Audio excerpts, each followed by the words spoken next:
Македонија се празни, вкупното население се намалува. За една деценија Македонија изгубила 250.000 граѓани, покажале податоците на Евростат. До 2070 година во Македонија ќе останат 1,3 милиони луѓе, податок на Државниот завод за статистика. Северна Македонија е во групата на првите 20 земји во светот со најголема емиграција во странство, според апликацијата на Меѓународната организација за миграција. Вкупниот број на државјани во Северна Македонија што престојуваат во странство може да се процени на најмалку 700.000 граѓани.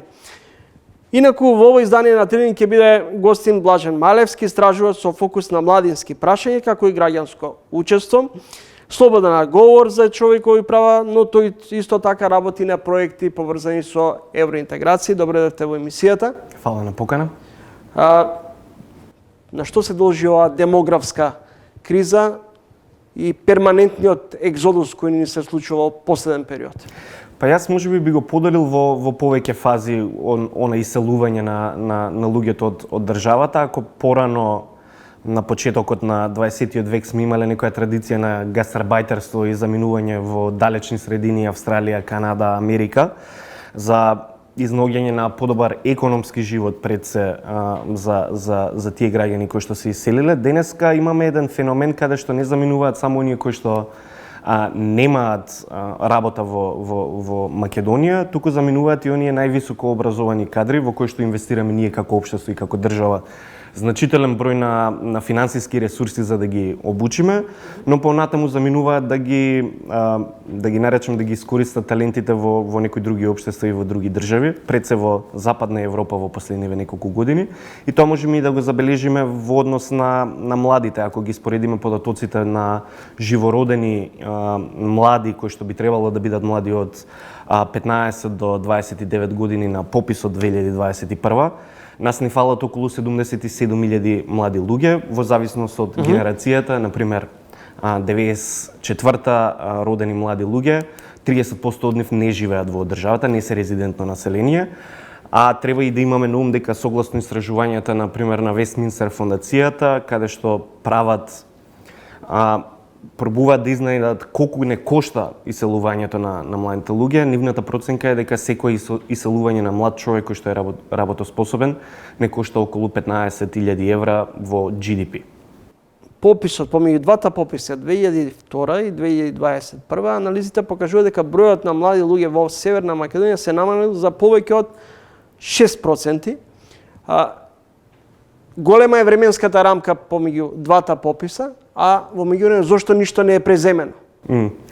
Тоа е одлично прашање на кое што да би имал перфектен одговор, веројатно би го дал и на нашите институции за да пробаат да го реализираат. Мислам дека првата грешка која што ја правиме, ако разговараме конкретно за млади, да зборуваме во група каде што мислиме дека е хомогена.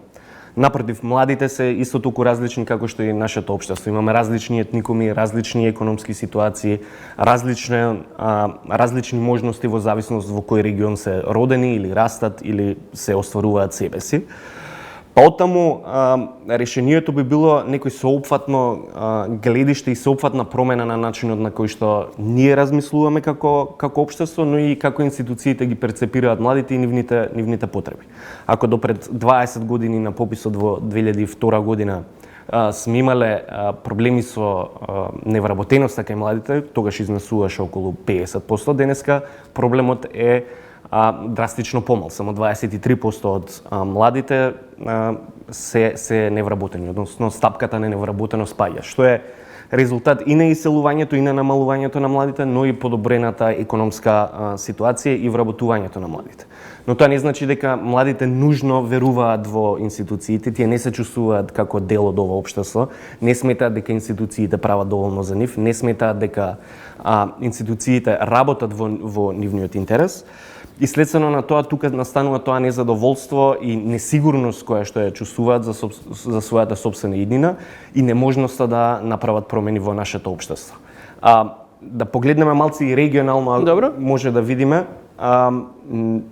каде што имаме ситуации каде што млади луѓе или млади експерти кои што заминале од регионот, да ја земеме Црна Гора, тие знаат како да го искористат својот потенцијал со враќање на млади луѓе, каде што сега ги имаме помеѓу најмладите премиери и председатели, комбинација на премиер и председател и реактивирање во политичкиот живот. За жал, ние се уште пробуваме да изнајдеме начин да ги задржиме тука младите, да им дадеме подобра иднина, дали тоа ќе биде преку членувањето во Европската унија, како една од можностите за понатаму, но и од друга страна како да го искористиме целосниот потенцијал на оние кои што веќе заминали и да им дадеме шанса и доверба дека можат навистина нешто да променат во нашата држава.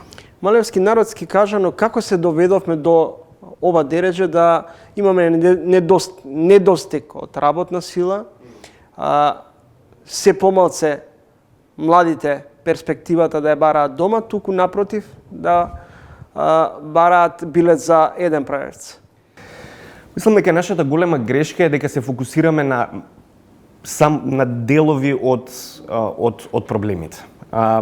Како што реков, пред 20 години се концентриравме на младинската невработеност, но тоа не ги спречи младите да заминат, дури и оние кои што добро заработуваат и надпросечно заработуваат во однос на просечната плата во државата и таму. Каде сега го гледате? Каде сега ја гледате сршта на проблемот? Сршта на проблемот е дека не сакаме да се соочиме со проблемите кои што се пред нас. Под А, недовербата во институциите, под Б, или под два, недостапноста на институциите за младите луѓе, дека не можат да го достигнат чувството дека можат тие нешто да променат, да се активираат во општеството и тие да ги променат институциите од внатре. Трето, сметам дека недоволно се адаптиравме на новите реалности, на новиот начин на живот кој што е релативно брз проток на информации, каде што може да успеете било каде во светот, дури да живеете во Македонија, можете да успеете во целокупниот свет. И мислам дека генерално ние пробуваме да се концентрираме на нијансите наместо да го соочиме поголемиот проблем кој што го имаме и општествено, а тоа е во разбирањето на младите и на нивните потреби и адаптирање на нашите процеси кон нив. Најчесто велиме на младите е иднината, а што станува со сегашноста? Токму тука лежи проблемот. Ако 8 од 10 млади не се чувствуваат дека можат да променат нешто и затоа не се активни во општествениот живот, тогаш не може да очекуваме дека иднината е на нив, ниту денешницата, бидејќи не се активни, не го превземаат чекорот да кажат што навистина сакаат да поправат во државата. И третиот проблем, односно третото решение кое што би можеле да го аплицираме, бидејќи не е Македонија единствената која што се соочува со вакви проблеми, е да погледнеме малце и надвор од нашиот делокруг на бидување на Западен Балкан и да видиме, например, како одредени федерални држави во Германија, например, се соочија со сличен проблем како што ние го имаме денеска и како постепено со јасна стратегија во инвестирање во квалитетно образование, квалитетни работни места, може да се подобри ситуацијата и да се митигира проблемот со заминувањето на луѓето, но и креирање на општество каде што луѓето сакаат да имаат деца и слични нивни потреби се опфатени. Малевски, пред да влеземе во вториот дел од разговорот, денове една од темите која ми остави впечаток, се предлага верските училишта да влезат во образовниот систем. Дали ова не е обид за подкопување на секуларниот карактер на државата? Па добро, формално правно тоа веројатно Уставниот суд ќе одлучи дали е тоа прекршување на Уставот и подкопување на уставниот поредок. Според мене тоа е повеќе политичко прашање каде што пробуваат да одговорат на специфичните потреби на одредени заедници, односно пред се на верските заедници и како нив да ги вклучат во државното битување. Според мене религиозното образование е опција која што секој може да искористи. Прашање на државата како тоа ќе го регулира, дали сака да го направи под капата на државата, што можеби е добра идеја, носи сопствени последици, или сака да го остави на верските заедници како такво и непризнаено за понатаму. Не ги знам точно во моментов статистиките колку млади лица се во таков образовен процес, но е прашање на политичка одлука како ќе се одлучи пода собранието, понатаму Министерството за образование, а финалната одлука би имала Уставниот суд да одлучи дали е тоа во рамки на уставниот поредок на државата. Во едно поодамнешно интервју ќе речете живееме во систем кој најчесто им служи на партиите, наместо на граѓаните.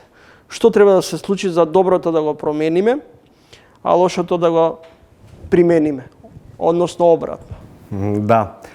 Видете, во тогашната изјава и ден денеска е се уште истиот актуелна во однос на како ги гледаме политичките партии и која е довербата која што имаме. Политичките партии се апсолутно потребни во секоја демократска држава и се важни за креирањето на атмосфера дека можат работите да се променат. За жал се уште мислам дека политичките партии како такви се уште централизирани во однос на она како ги носат сопствените одлуки, како ги инкорпорираат идеите на граѓаните и колку се отворени за различни мислења. И према тоа се уште сметам дека демократскиот напредок лежи во дворот на партиите. Прашање колку они сакаат да ги вклучат граѓаните и да им дадат платформа да бидат на граѓаните, а не да бидат на некој централен одбор, управен одбор или така натаму. Што не е нужно само проблем на политичките партии. И граѓанскиот сектор може да се адресира на тој начин, бидејќи и таму довербата е релативно мала и учеството е релативно мало. Но сметам дека е апсолутно круцијално тие први да го направат чекорот, да разберат дека граѓаните се тие кои што го носат суверенитетот и на партиите, но и на државата, дека се тие кои што живеат со реалните проблеми кои што ги имаме во државата и со одлуките со кои што се носат на национално и на локално ниво. Како се прават се повеќе напори за побрза интеграција кон Европската унија, така се добива впечаток дека опаќа ентузијазмот меѓу граѓаните. Дали ќе се доведеме до ситуација на се поголема апатичност, особено меѓу младите, па и генерално во државата? Па веќе сме апатични, така што повеќе апатичност не би можел да предвидам дополнителна апатичност. Не зборувам само за излезност на избори, тоа е еден сегмент од апатичноста. Можеме да го видиме и кај младите во однос на тоа колку не се чувствуваат дел од општеството и колку не поради тоа не сакаат да придонесуваат во општествените процеси. И од таа страна мислам дека е доста ризична таа игра со апатијата во едно демократско општество, бидејќи доколку граѓаните не учествуваат и доколку младите не учествуваат, навистина е тешко да изнајдете решение како понатаму и што со денешницата и како понатаму. Према тоа можеме да забележиме во одредени истражувања дека се намалува и поддршката за членството на Европската унија, но тоа не е некој процес кој што е страни за земјите кои што биле на истиот пат како нас. Имаме земји кои што и во 90-тите станувале членки на ЕУ, па постепено паѓала поддршката за членството во ЕУ поради различни политички фактори кои што влијаеле. Например, Австрија која што имала проблем со Италија и регионот Зутирол кој што имал значително подгреувачко масло во дискурсот во Австрија пред да станат членка на Европската унија. Према тоа, нормални се некои процеси, како стигнуваме што поблиску, така повеќе прашања се отвараат кои што се сензитивни, но мислам дека на крајот на денот треба да ни биде на сите јасно дека Европската унија е она која што во најголем дел од случаевите кај граѓаните буди надеж дека работите во нашата држава може да се променат. Малевски, на крајот разговорот ќе го завршам со уште една ваша констатација, каде што велите демократијата и слободата мора да станат религија на човекот. И човекот мора да се менува од институциите, се ништо друго освен рефлексија на неговиот ум. Да. Тоа веројатно и се уште до ден денес е валидно, пред се бидејќи на крајот на денот институциите ништо не се друго освен луѓе кои што работат во интересот на граѓаните. Можеби тука би додал дека треба и да се навратиме на една важна лекција од политичките студии, дека институциите се тука за граѓаните, не се за да го штитат интересот. Два цитата ваши извадив, кои се пред речиси 2-3 години. Да. Значи ние сме во статус кво состојба. Па да, јас често сакам да цитирам делови од чекајќи го Годо, така што некогаш и јас имам чувство како што и јас стареам дека чекориме, но не се движиме никаде, зборуваме, а ништо не кажуваме. Па така некако и со моите цитати кога ќе се навратам и јас на некои мои изречени зборови, кажани зборови, имам чувство дека се вртиме во некој круг од кој што немаме излез. А излезот е единствен ако граѓаните, а и сите други чинители во општеството разберат дека е на крајот на денот и до нас. Дали ние ќе си го средиме дворот, дали ние ќе учествуваме во банални работи како што е на пример совет на станари во згради и ние ќе си го направиме нашиот двор подобро место за живење. Така што на крајот на денот во демократски општества како што би сакал да верувам дека сме ние, на крајот на денот и од нас малце зависи во каква држава имаме одговорност, во каква држава живееме. И према тоа мислам дека е и на нас граѓаните, можеби малце така со доза на надеж го кажувам ова, дека и ние ќе превземеме чекори да го подобриме нашето општество и нашата држава за на долг рок да имаме подобри политики, подобри пристапи кон проблемите кои што ги имаат граѓаните. Благодарам за гостувањето во Трилинг. Фала многу на поканата.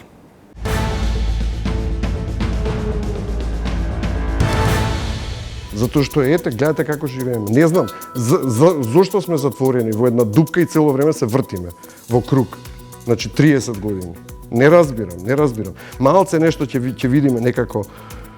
Некоја светло, ајде ќе тргнеме малце пак некоја. И на крај крајава си викаш, можеби тоа карма.